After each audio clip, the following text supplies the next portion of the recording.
कैसे यूपीएससी जांचता है आपके व्यक्तित्व को कि आप एक आईएएस, आईपीएस, इंपॉर्टेंट सर्विसेज के लिए लायक है भी या नहीं। इसके लिए जरूर हम लोगों ने कुछ तकनीकी चेकलिस्ट बना रखी होती है। मसलन मैं 5 चीजें जरूर जांचता हूँ। जो पहली सलाह मैं अक्सर परीक्षार्थियों को देता हूँ वो ये है कि किसी भी कीमत पर फेक व्यक्तित्व मत दिखाइए। किसी भी इंटरव्यू को, खासतौर से यूपीएससी इंटरव्यू को तबाह करने के लिए आपका केवल एक।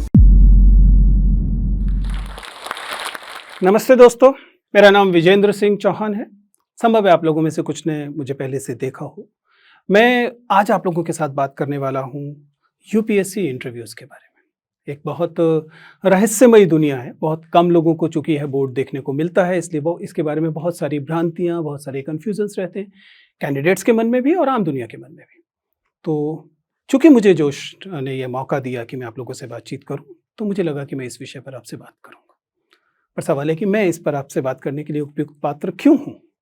संभव है आप लोगों ने देखा हो कि पिछले कुछ सालों से लगातार हम लोग यूपीएससी के उन परीक्षार्थियों को जो लोग मेंस की परीक्षा पास करके आते हैं और इंटरव्यू देना चाहते हैं, जिसे पर्सनैलिटी टेस्ट कहा जाता है, उनको उनका मार्गदर्शन करने की कोशिश करते हैं। मैं ये काम पिछले 2 दशक से कर रहा हूँ, इसलिए संभव है कि मेरे पास ऐसा कुछ अनुभव, कुछ जानकारी है जिसे आपके साथ बांटने में मुझे अच्छा लगेगा। मेरा नाम विजेंद्र सिंह चौहान है और मैं दिल्ली विश्वविद्यालय के जाकिर हुसैन दिल्ली कॉलेज में हिंदी का एसोसिएट प्रोफेसर हूँ। मेरा जन्म दिल्ली की अनधिकृत कही जाने वाली एक बस्ती भजनपुरा में हुआ। मैंने अपनी शुरुआती शिक्षा एमसीडी के स्कूल से, फिर दिल्ली सरकार के स्कूल से और उसके बाद दिल्ली विश्वविद्यालय के जाहिर है कि सरकारी कॉलेज से पूरी की। ये ग्रेजुएशन मैंने 1993 में किया। उसके बाद पोस्ट ग्रेजुएशन, एमफिल, पीएचडी, ये सब करने के बाद मैं दिल्ली विश्वविद्यालय के इसी कॉलेज, जिसका मैं कभी छात्र हुआ करता था, इसी कॉलेज में पढ़ाना मैंने शुरू किया और अब मैं वहाँ एसोसिएट प्रोफेसर हूँ। आज हम जिस विषय पर बात करने वाले हैं वह है यूपीएससी का इंटरव्यू। आप सभी जानते हैं कि यूपीएससी की जो सिविल सेवा की परीक्षा है उसके कई चरण होते हैं। प्रारंभिक चरण है जिसे प्रारंभिक परीक्षा प्रीलिम्स कहते हैं। उसके बाद मेंस की परीक्षा होती है और मेंस की परीक्षा में जो थोड़े से लोग उत्तीर्ण होते हैं उन्हें मौका मिलता है यूपीएससी के इस बोर्ड के सामने आने का। यूपीएससी का यह बोर्ड आपके व्यक्तित्व का मूल्यांकन करता है। आप में से बहुत सारे लोग होंगे जो देश के अलग अलग शहरों में बैठे होंगे, दिल्ली जैसे महानगर में नहीं होंगे। उन लोगों के मन में अक्सर ये भ्रांति होती है कि शायद यह परीक्षा और ये पर्सनैलिटी टेस्ट, ये इंटरव्यू केवल महानगर के लोगों के मतलब की चीज़ है। हमें अक्सर ऐसे परीक्षार्थियों से, ऐसे कैंडिडेट से मिलने का मौका मिलता है जिन्हें इसे लेकर अक्सर भ्रम होता है। तो मैं आज इस बात का फ़ायदा उठाऊंगा कि मैं आपके बीच हूँ, कि मैं बता सकूं कि दरअसल ये पर्सनैलिटी टेस्ट है क्या, कैसे यूपीएससी जांचता है आपके व्यक्तित्व को कि आप एक IAS, IPS, Indian foreign service, revenue service जैसी इंपॉर्टेंट सर्विसेज के लिए लायक है भी या नहीं। और यदि आप ये परीक्षा पास करने का मन बनाए हुए हैं तो कैसे आप इस इंटरव्यू टेस्ट को पास करेंगे, क्या तरीका अपनाने की कोशिश करेंगे। हालांकि सबसे पहले तो यूपीएससी स्वयं ही बता देता है। अगर आप यूपीएससी के नोटिफिकेशन को देखें, हर साल यूपीएससी अपनी परीक्षा में नोटिफिकेशन जारी करता है और उस नोटिफिकेशन में साक्षात्कार में क्या जांचा जाएगा इसकी भी घोषणा करता है। यह घोषणा क्या है? पहला वाक्य तो साफ साफ ये बताता है कि यह एक व्यक्तित्व परीक्षण है या कोई इंटेरोगेशन नहीं है। जिसका क्या मतलब है? ऐसा नहीं है कि यूपीएससी ये मानकर चल रहा है कि आपने कुछ बहुत सारी चीजें छिपा रखी हैं और वह इन प्रश्नोत्तर के इस पूरे कार्यक्रम में, इस पूरे व्यक्तित्व परीक्षण में उन चीज़ों को छीनने की, उनको निकालने की कोशिश करता है। नहीं, ये केवल आपको अपने व्यक्तित्व को प्रस्तुत करना है और यूपीएससी के उस बोर्ड को ये जांचना है कि आपके अंदर व्यक्तित्व में वे कौन कौन से गुण हैं जो शायद इन सेवाओं के लिए उपयुक्त है। तो जैसा मैंने कहा, सबसे पहले तो नोटिफिकेशन साफ साफ कहता है कि यह व्यक्तित्व परीक्षण जांचने की कोशिश करता है कि आप में इंटेग्रिटी, ईमानदारी, बौद्धिक ईमानदारी और नैतिक ईमानदारी है या नहीं है। यह परीक्षण यह बताने की कोशिश करेगा कि आप तार्किकता से भरे हुए हैं कि नहीं, आप संवेदनशीलता से भरे हुए हैं कि नहीं? अब जरा दोबारा से सोचिए। बांदा में बैठे हुए लोग, पटना में बैठे हुए लोग, भोपाल में बैठे हुए लोग, एटा में बैठे हुए लोग, क्या उनमें इंटेग्रिटी, ईमानदारी, आत्मसातीकरण करने की क्षमता दिल्ली के लोगों से कम होगी, मुंबई के लोगों से कम होगी, पुणे के लोगों से कम होगी? नहीं। अतः ऐसा नहीं है कि व्यक्तित्व परीक्षण में छोटे शहरों से आने वाले लोग, व्यक्तित्व परीक्षण में महानगर के बड़े बड़े विश्वविद्यालयों से न पढ़े हुए लोग अच्छा नहीं कर सकते। हमारा बार बार अनुभव ये रहा है कि वे विद्यार्थी जो ऐसी जगहों से मुख्य परीक्षा पास कर पाते हैं, वे इंटरव्यूज में, साक्षात्कार में अक्सर बहुत अच्छा प्रदर्शन करते हैं। और इसकी वजह ये नहीं है कि कोई यूपीएससी उनको खैरात में, चैरिटी में अधिक अंक दे देता है। सच्चाई ये है कि इन जगहों पर रहने के अनुभव आपके व्यक्तित्व में ये वाले गुण डाल देते हैं। बस आपको एक विद्यार्थी के तौर पर उन्हें पहले से पहचान लेना है। अगर आप अपनी परीक्षा के दौरान इन्हें पहले से पहचान लेंगे तो आप जानते होंगे कि आपको किन गुणों पर बलाघात देना है और किन गुणों से छुटकारा पाना है। क्योंकि जाहिर है कि कुछ अच्छे गुण आएंगे तो कुछ थोड़े बहुत ऐसे गुण भी आएंगे जो शायद परीक्षा के लिहाज से बहुत अच्छे ना हो। तो दरअसल हम व्यक्तित्व परीक्षण में इन्हीं गुणों को पहचानने की कोशिश करते हैं। कैसे करते हैं? मैं एक बहुत आसान सा जंतर आपको देना चाहता हूं। आप इस बात को समझिए कि जब आप किसी बोर्ड के अंदर जाते हैं, और ये यूं मैं बात कर रहा हूं यूपीएससी साक्षात्कार की, लेकिन ये किसी भी साक्षात्कार पर लागू होता है, तो आप उससे पहले अपनी एक लिखित जानकारी भेजते हैं। यूपीएससी के मामले में इसे डैफ, डिटेल्ड एप्लीकेशन फॉर्म कहा जाता है। ये डिटेल्ड एप्लीकेशन फॉर्म आपकी पूरी के पूरी जीवन की यात्रा होता है। इसमें आपको लिखना होता है कि आपका जन्म कहाँ हुआ। जैसे मैंने बताया कि मेरा जन्म दिल्ली की एक अनधिकृत बस्ती में हुआ। आपको बताना होता है कि आपकी मातृभाषा क्या है, आपने पढ़ाई कहाँ से की है, आपने कौन से पुरस्कार जीते थे, आप कौन सी क्लास में मॉनिटर थे, आपका कौन सा शौक है, आपके पिता क्या करते हैं, आपकी माताजी क्या करती हैं। आपके पूरे व्यक्तित्व का एक कच्चा चिट्ठा होता है। हालांकि ये आप ही की घोषणा होती है। ऐसा नहीं है कि यूपीएससी ने किसी अन्य माध्यम से ये जानकारी हासिल की है। आप ही ने ये फॉर्म भरा है और ये जानकारी उनको बताई है। इसे एक कहानी की तरह खुद पढ़िए। अपना खुद का एक डिटेल्ड एप्लीकेशन फॉर्म बनाइए कागज पर, और फिर देखिए कि उस कहानी में आप जो मुख्य पात्र हैं, हीरो हैं, उसके व्यक्तित्व के कौन से हिस्से उभर कर आ रहे हैं, और उन उभर के आए हुए जो हिस्से हैं वही आपके जीवन के वे मोड़ हैं जिन्हें हम बोर्ड में बैठकर या यूपीएससी का बोर्ड पहचानता है, और उसके आधार पर यह अनुमान लगाता है कि आपका व्यक्तित्व कैसा है। मसलन मैंने अगर लिखा कि मैं दिल्ली की अनधिकृत बस्ती में पैदा हुआ, तो अगर मेरा डिटेल्ड एप्लीकेशन फॉर्म किसी समझदार व्यक्ति के सामने है तो वो इसे देखकर जानना चाहेगा कि दिल्ली की अनधिकृत बस्तियों के बारे में जानकारी मुझे है भी या नहीं। दिल्ली की अनधिकृत बस्तियों में सीवेज डिस्पोजल कैसे होता है।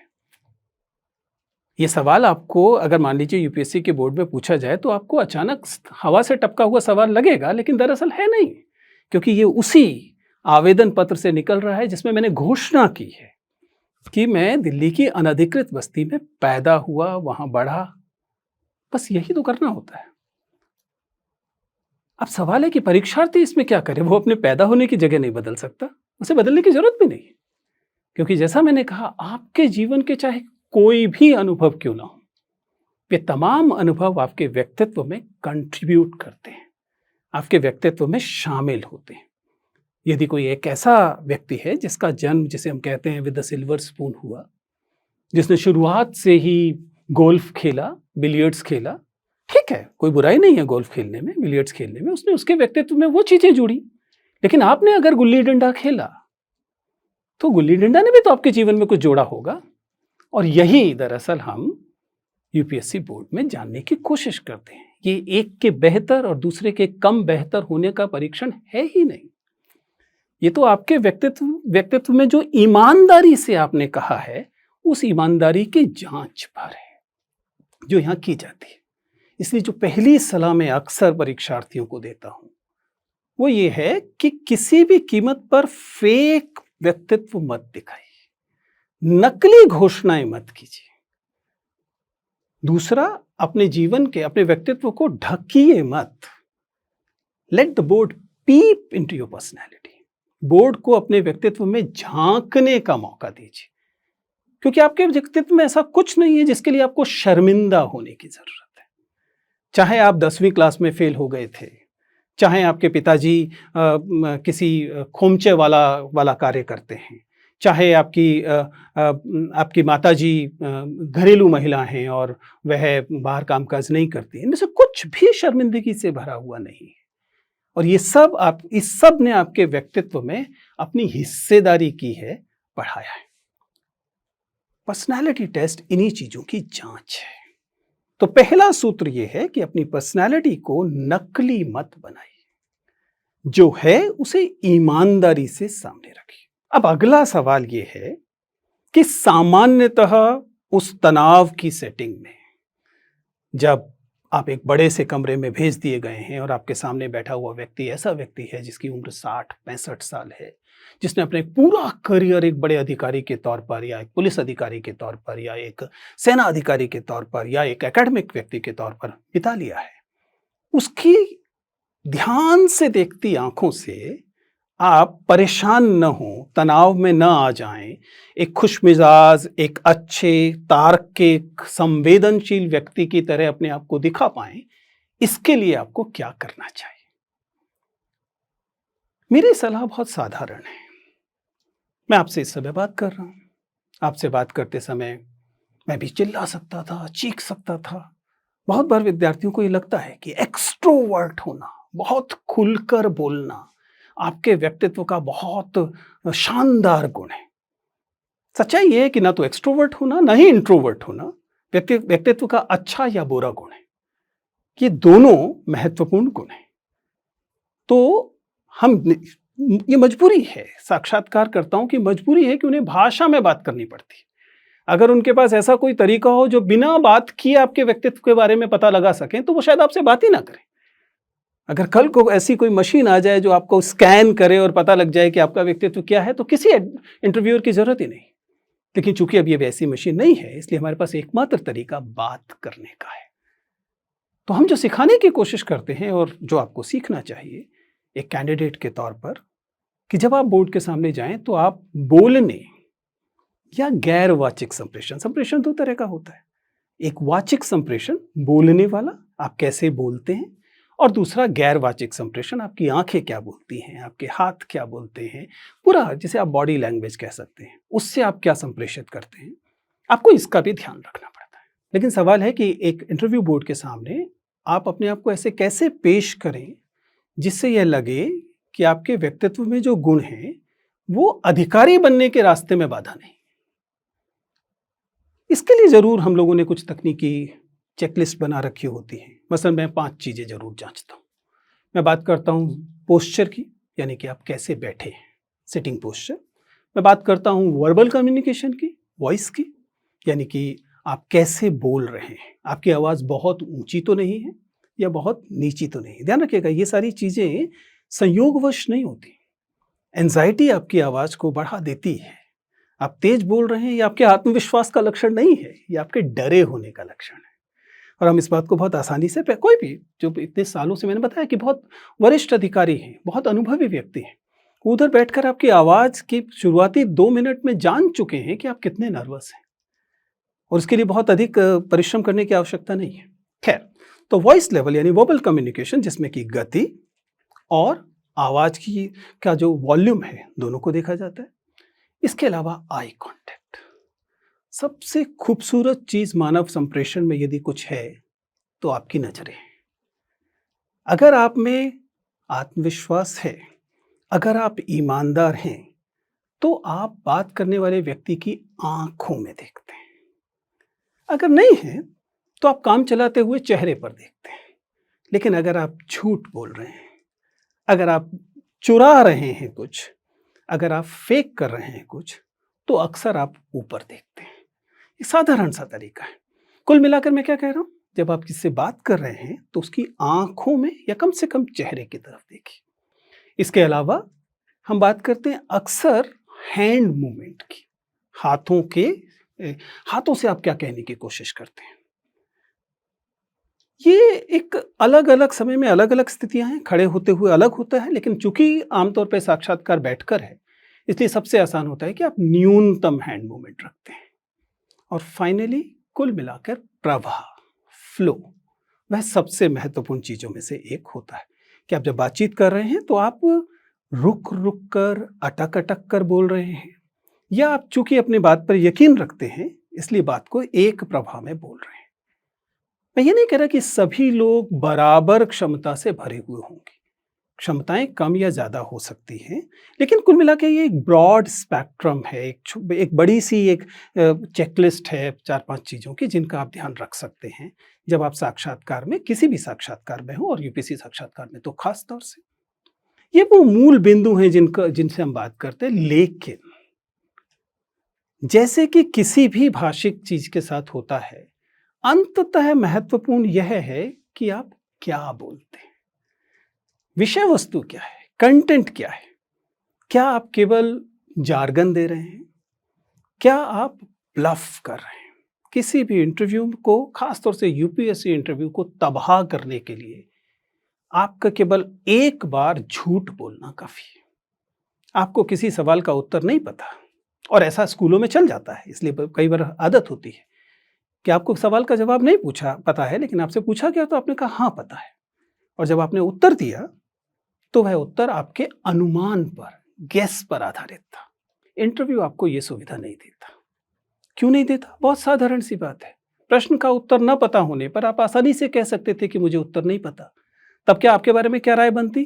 कि इसको एक सवाल का उत्तर नहीं पता था, जबकि बहुत सारे सवालों का उत्तर पता था, तभी तो ये साक्षात्कार दे रहा है, तभी तो उसने मेंस क्लियर किया है। लेकिन आपने एक उत्तर गलत दिया। गलत का मतलब केवल गलत का, राय में गलत कुछ नहीं होता, लेकिन फैक्चुअल, तथ्यात्मक चीज़ों में आपने दावा किया कि आपको पता है और आपको नहीं पता था, आपने अनुमान लगा दिया, तब आपके बारे में आपकी ईमानदारी पर सवाल उठता है। और यही महत्वपूर्ण है, क्योंकि ईमानदारी नॉन नेगोशिएबल है इस तरह की सेवाओं में। या आपके व्यक्तित्व में इंटेग्रिटी को लेकर जब सवाल उठ गया, तो फिर आप किसी लायक नहीं। आप कितने भी योग्य इंजीनियर, डॉक्टर क्यों ना हो, अगर आपके अंदर एक साधारण ईमानदारी का गुण नहीं है कि आपसे आपके वरिष्ठ अधिकारी ने पूछा कि क्या तुम ये काम करते हो, इसके बारे में जानते हो, और आपने डर के कह दिया कि मुझे पता है, तो क्या होगा? पूरा काम बिगड़ेगा। इसलिए एक महत्वपूर्ण गुण जो है वो ईमानदारी का गुण होता है। ये वे मूल चीजें हैं जिनका ध्यान हम लोग साक्षात्कार में रखते हैं। हालांकि ज्ञान महत्वपूर्ण है, इसलिए जब तैयारी आप करते हैं तो मैं बार बार ये कहता हूं कि ऐसा नहीं है कि आप ये मानकर चलें कि साक्षात्कार के लिए केवल कैसे बोलना है की तैयारी करनी है। क्या बोलना है इसे तो देखना ही पड़ेगा। एक बिंदु और मैं जरूर बात करना चाहता हूं, और उसका लेना देना आपकी पर्सनालिटी की सेंसिटिविटी, संवेदनशीलता से है। कोई भी व्यक्ति समाज में पैदा होता है और समाज के पूर्वाग्रह उसे भी प्रभावित करते हैं।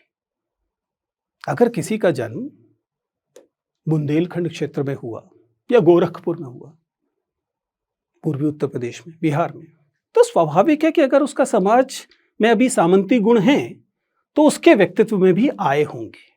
इस बात के लिए हम उस व्यक्ति को दोष नहीं दे सकते, लेकिन पैदा होने से अब तक जो 20-22 साल उसने बिताए हैं, इसमें इस व्यक्ति ने अपने इन सामंती गुणों को बढ़ाया है या कम किया है? वह ज्यादा संवेदनशील हुआ है या ज्यादा सामंती हुआ है? स्त्रियों को लेकर, दलितों को लेकर, अल्पसंख्यकों को लेकर, तमाम हाशिए के वर्गों को लेकर उसकी क्या सोच है? ये एक महत्वपूर्ण पक्ष है किसी भी अधिकारी या अधिकारी बनने की चाह रखने वाले व्यक्ति। इसलिए आप अक्सर पाएंगे कि हम जरूर कोई ना कोई सवाल स्त्रियों से जुड़ा हुआ, स्त्रियों की के प्रति संवेदनशीलता से जुड़ा हुआ अवश्य पूछते हैं, और सीधा न भी पूछें तो घुमा कर पूछते हैं। मसलन बहुत लोकप्रिय आजकल का सवाल है कि जब अच्छा आपको क्रिकेट खेलना पसंद है तो बताइए भारतीय क्रिकेट टीम का कप्तान कौन है? और जैसे ही कोई व्यक्ति विराट कोहली बोलता है या किसी पुरुष क्रिकेट टीम का कप्तान बोलता है, तुरंत समझ में आता है कि इस व्यक्ति की महिलाओं के प्रति जो समझ है वो अपेक्षाकृत कम संवेदनशील है, क्योंकि भारतीय क्रिकेट टीम तो 2 होंगी ना, पुरुष क्रिकेट टीम भी होगी और महिला क्रिकेट टीम भी होगी। तो आपको या तो दोनों नाम बताने चाहिए, या फिर अगर आप पुरुष हैं तो आपको पहले महिलाओं की क्रिकेट टीम का नाम बताना चाहिए, और उसके बाद आपको पुरुष क्रिकेट टीम का। लेकिन अगर आपके लिए भारतीय क्रिकेट टीम का मतलब केवल पुरुषों की क्रिकेट टीम है, तो आपको थोड़ा-सा सुधार करने की ज़रूरत है। ये कोई सज़ा नहीं है, ये आपकी आलोचना भी नहीं है, लेकिन ये केवल सुझाव है कि जब आप अपनी ज़िंदगी को जी रहे हैं, तो अपने आस-पास उन संवेदनशीलताओं को बढ़ाएँ। ऐसा ही एक छोटा-सा बिंदु है, जो मैंने कहा था पोस्चर, सिटिंग पोस्चर। आप में से कई सारे लोगों ने मैनस्प्लेनिंग और मैनस्प्रेडिंग शब्द सुना होगा। मैनस्प्रेडिंग का क्या मतलब होता है? मैनस्प्रेडिंग का मतलब होता है कि हम पुरुष जब किसी भी सार्वजनिक स्थल पर बैठते हैं, तो बैठते समय अपनी टांगें चौड़ी कर कर बैठते हैं। क्यों? क्योंकि दरअसल हमें लगता है कि ये दुनिया तो हमारी ही है, पुरुष जो ठहरे। इसलिए हम जितना हमारा एंटाइटल्ड स्पेस है, उससे कुछ ज्यादा घेरते हैं।